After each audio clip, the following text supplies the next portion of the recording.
Hey guys, Jurassic here, and today we're gonna take a look on the Legacy Collection Dr. Alan Grant.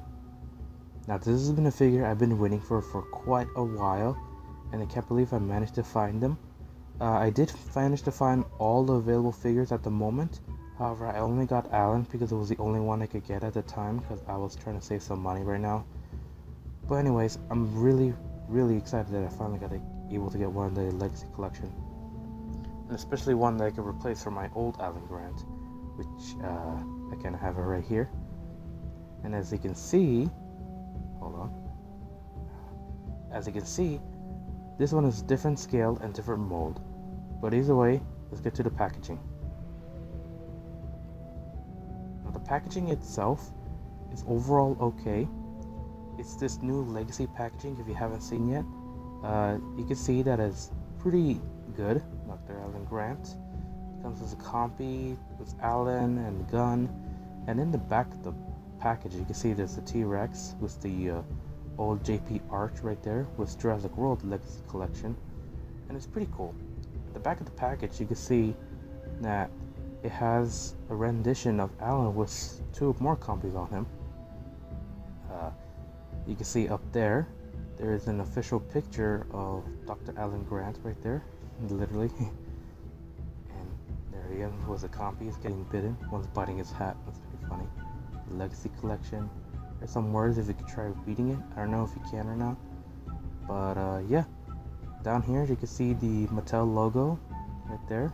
There's a barcode if you want to use that for scanning, if you want to look for it. Ages 3. No ages 3 down. Just some mumbo jumbo. But anyways, let's right up to the package.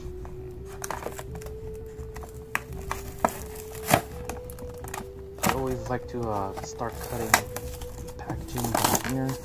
A little hole makes it easier. That way you don't have to rip the box. But yeah. Okay, so there's Alan and the compy. Take Alan out. And then we can see the compy. And the little gun is a little hard to get, but you could try getting it out. Okay, and throw it away. And here's Alan and the compy. And let's get started with this review.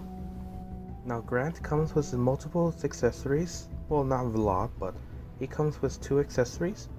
The little compy and his little flare gun. I'm gonna say flare gun because this does not look like a gun, and we'll get into that in a moment. But first, let's get right into Grant. As you can see, he does come with a lot more articulation than his original Kenner counterpart. Like I said, I think he has 9 points of articulation. Can you focus on that? A little too much.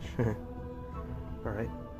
Now he has a ball joint head, which means his head can pivot and move forward and back, left and right, and all sorts of angle.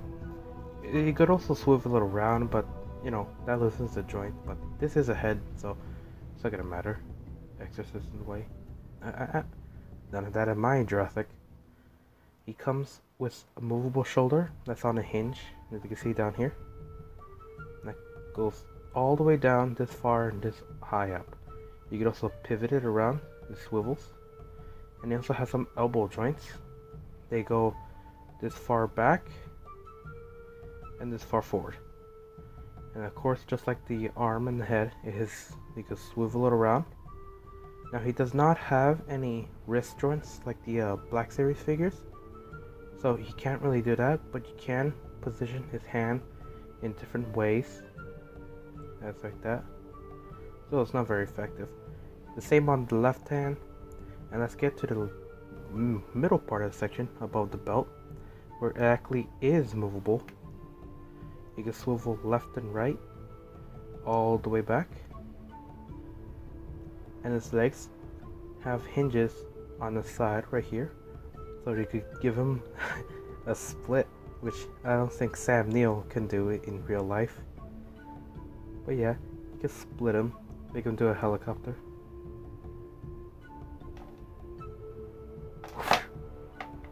Alright, let's get back to the review. And like I said before, his hips do go out this far and go in this much.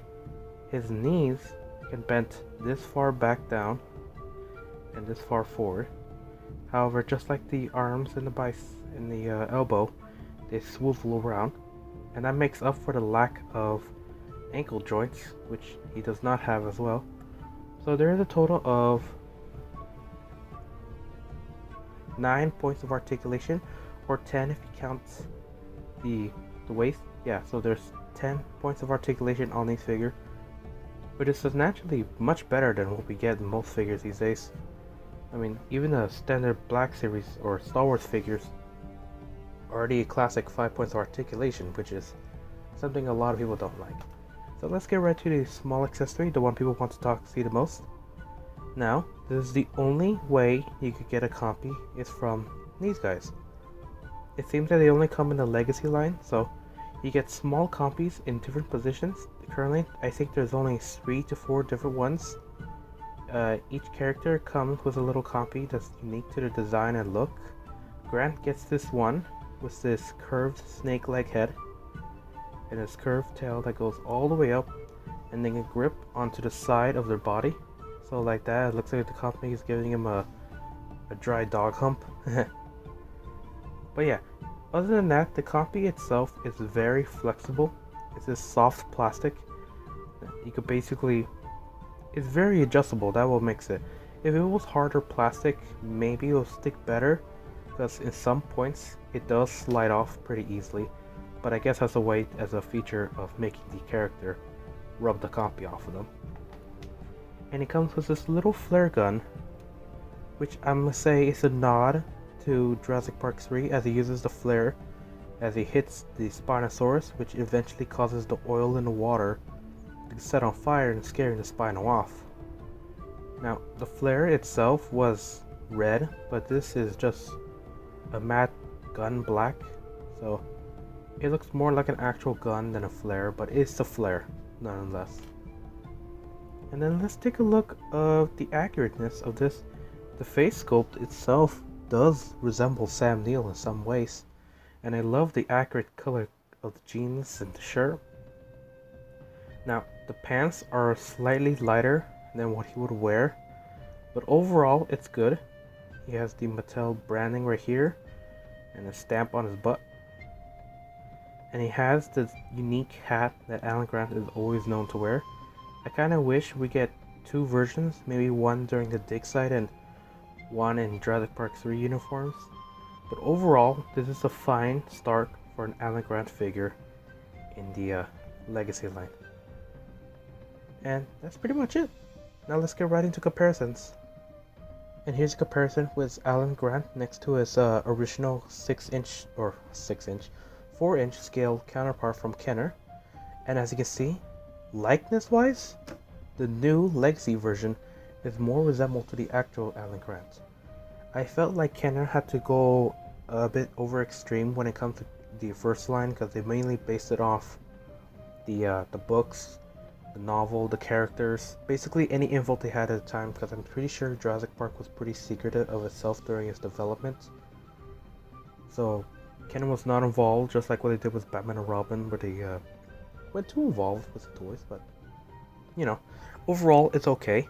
Scaling wise, not very well, but it is scaled in with a new line and of course Jurassic Park 3 and up figures. And here scaled with Alan Grant with the new Rover Baryonyx. And of course the scaling on this is pretty alright. I'm finally glad I got a perfect scale for these figures, since I don't have to use the Rogue One figures no more, because that's all I had. However, I am a little disappointed on articulation, but it's what you get for $10 less. But yeah, this works very compatible. If I had to say, I'm pretty sure it's the right size. If it's not the right size for Baryonyx, well, here's a picture. But anyways, let's get to the next comparison.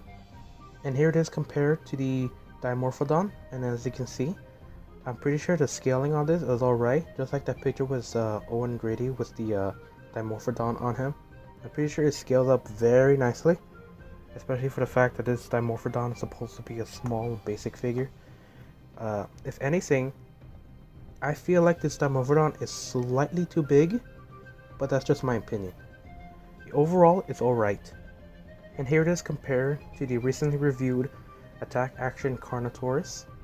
And I'm not sure about scaling on this. If there's a picture of the Carnotaurus right here, of an actual one and the scaling size of the new one.